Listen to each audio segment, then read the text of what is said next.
The Compliance Perspectives podcast is sponsored by Athena, automated compliance training, an employee hotline, and case management all in one tool.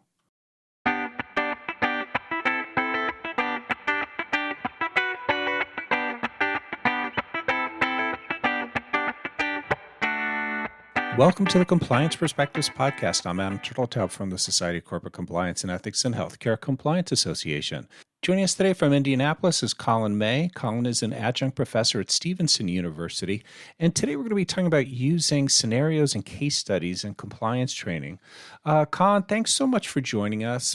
Why, in your opinion, is it important for compliance professionals to utilize case studies and scenarios in their training? Thanks, Adam. Great to be here.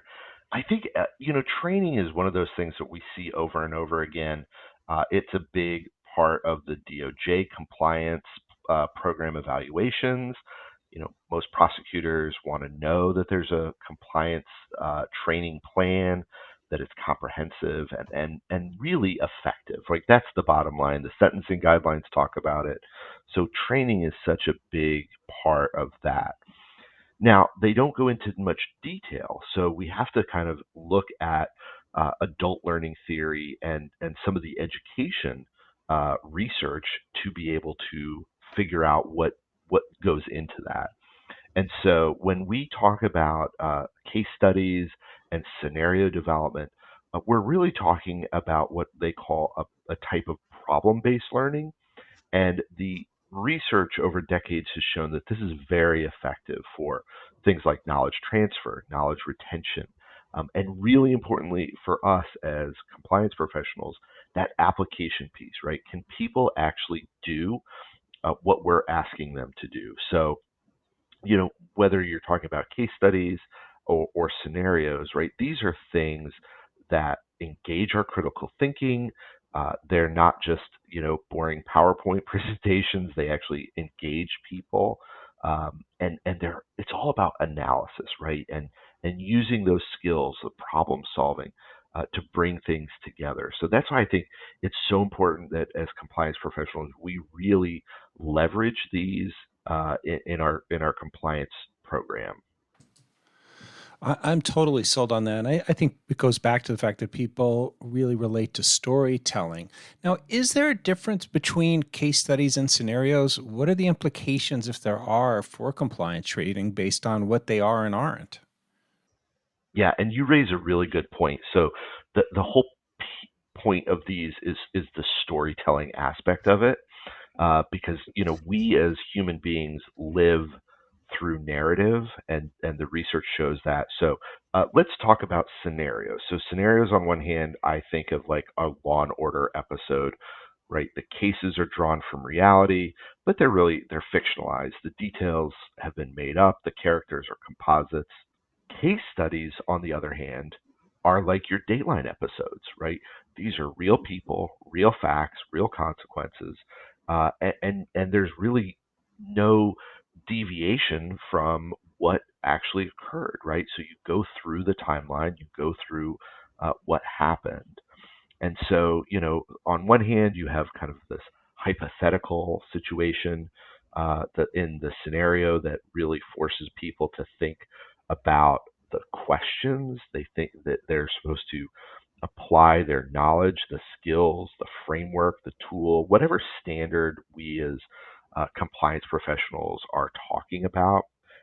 While case studies are kind of that story, right? We get immersed in, the who, what, when, where, why, and how, so that we can really get a sense of what happened. We get that broad view of the event. So, they're often on a continuum. So generally scenarios can be quick and easy to implement, while on the other side, longer case studies are much more extensive. Sometimes they even include things like documents or other material, audiovisual things to really compel and drive people into the narrative itself.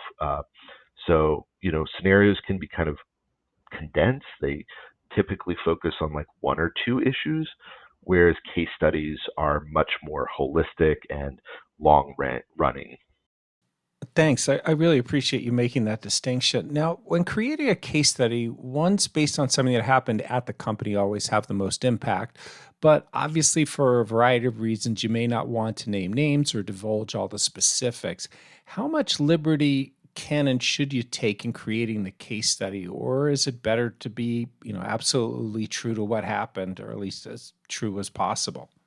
Yeah, and so that's a balancing act, and that's something where I think our professional judgment and consultation with our stakeholders can be really important, right? We want to tell the story as true as we can, but certainly there are some things that we may need to change, right? We may need to be um, more circumspect about names and specific details or context.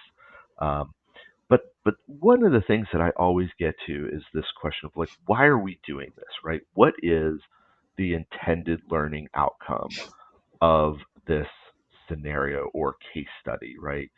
What is it that we want people to walk away with? Because regardless of whether we use a case study or we use a scenario, we really need to focus as compliance professionals on what's called the debriefing, right? So this is that post discussion of after the case study or the scenario, and we actually go through and talk about these things because this is really where the rubber meets the road. I mean, the story is interesting; it should be compelling in either a scenario or a case study.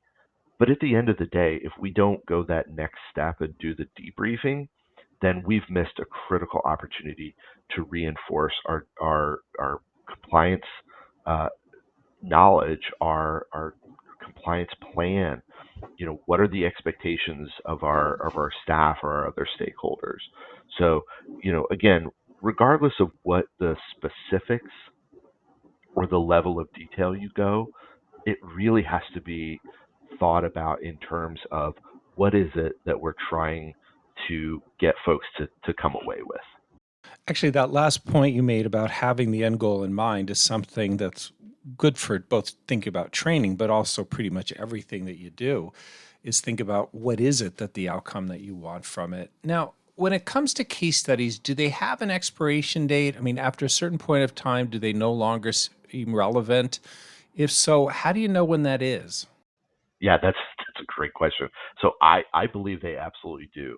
Uh, I cannot tell you how often I see a case study written on something like Enron or WorldCom, Tyco, or Bernie Madoff. Right? Those are just focused on ad nauseum, and one of the challenges that we have is case studies can be superseded by other events. They can lose their context, so that people who weren't alive or in the compliance space or even in the business world uh, during that time, you know, I mean, Enron was in the early 2000s, right? We're talking about 25 years ago, and so they we have to make sure that they're relevant. We want to make sure that the recency is something that people can relate to. And again, it goes back to making sure that we understand who we're talking to, because if we don't have the audience in mind, then the things that we talk about may be interesting, but they're not going to be compelling, right? So for an Enron case study uh, to a group of nonprofit executives, that may not have the same level of interest, right? There may not be that connection. And so, we really want to make sure that we have this applicability, that it's relevant and it's compelling, right? It talks about the compliance issues that our audience will be facing. The thing about relevance is so important. I mean, just because it's a juicy case study doesn't necessarily mean it's going to be relevant for your audience. So let's move on now to scenarios. In general, what makes for a good instructive scenario? Right. So you need to start with the outcome first, right? What is the objective? What do we want people to take away? Um, We want to set the stage and provide that context, things like timing, background, location, observations, or details. Those are really critical. Um, then we want to put the audience in a particular role. So, for example, in a healthcare billing scenario, we want to tell the person that they are the billing manager, right? We want to give them uh, that sense of actually doing the thing that we're asking them to do. Uh, and then we also want to make sure that there's a dilemma or a problem that needs to be solved.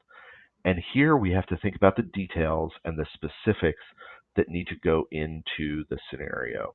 And again, this is where we think about, from a compliance perspective, what are those knowledge and skills that we're trying to leverage.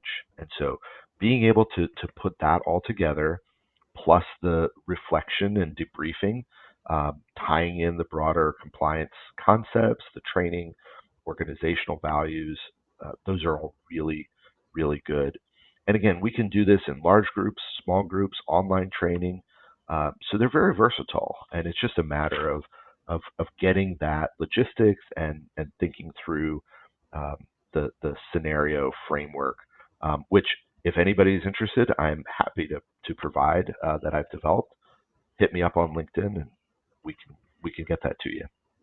Thank you for that offer. Finally, one thing I've heard is people creating scenarios to solve, particularly ethics scenarios, where there isn't one clear answer. It's ambiguous. To your experience, is that a good or a bad idea? I think it's really good, Adam. Yeah, because we want that discussion. We want that analytical thinking, that critical thinking, that different perspective for people to come at things where the conflict, that dilemma, is really the value, right? That's what we're deriving from this exercise. That can be the instructive piece. And again, that needs to be properly facilitated. We want to make sure that people are able to construct uh, through their own values framework what needs to occur. But again, it's helping them connect with the information that they already have, and then gives them a sense of resources. Right? We need to give them tools, information, and contact information, especially to be able to go and work through these issues when they encounter them on the job in real life. Well, Colin, thank you for a fascinating conversation. I want to thank all of you for taking the time to listen. I'm Adam Turteltaub from SCCE and HCCA. I hope we're able to expand your compliance perspective.